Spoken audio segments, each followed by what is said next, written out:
watching out for you.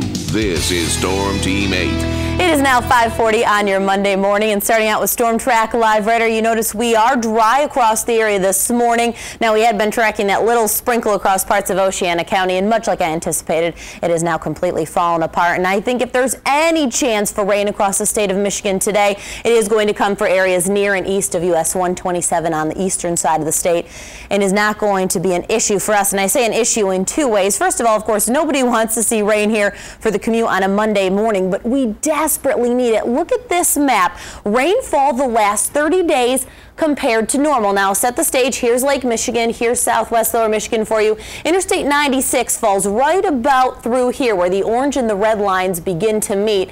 And notice this, near and north of Interstate 96, only 25% of the actual rainfall we should have had. So say we were supposed to have 4 inches of rain, that would mean we'd only had an inch. Then look at these red areas, big problem spots. Only 5% of the actual rainfall that we should have had has actually fallen across parts of Allegan, Kalamazoo, as well as Berry County. Over toward the Battle Creek area, you're coming in with about 10% of normal rainfall in just the last 30 days, and unfortunately, there is not much rain in the 8-day forecast. This morning, starting out with those dry conditions, air temps in the upper 60s to near 70 degrees. You can see some of those 70s coming in along the Lake Michigan beaches, 66 in Kalamazoo, 69 in Grand Rapids. Look how fast we warm up. This is the noon time frame, winds out of the southwest, 91 degrees in Grand Rapids at noon, 80s along the Lake Michigan beaches. In fact, the Lake Michigan beaches will likely stay in the 80s with water temps in the 60s and 70s. So if you're looking for a place to cool off, that may be a great place to go, or the backyard pool or the sprinkler today.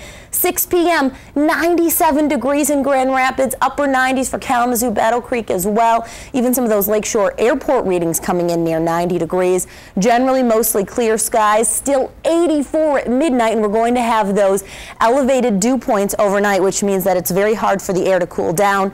Wake up readings tomorrow morning into the upper 70s, and then tomorrow another quick warm up. We're looking at low 90s by the noon hour, on our way to near 100 degrees near and south of Interstate 96, away from the Lake Michigan shoreline. Now, both of those temperatures you see for today and tomorrow would be record highs for the day. And Brett and Emily, even if a few locations don't make it to 100 tomorrow, it's certainly going to feel like it. Right. Cold front Tuesday night gives us a chance for at least a little bit of rain shower activity. Not the drought busting rains that we need, but we'll take anything we can get at this point. That overnight temperature of 78 is wild. It tells the story. Yeah, it does, doesn't it? Yeah, we talk about heat waves, and one of the things that we notice is not only do we see high temps during the day, but we have a really hard time cooling down at night.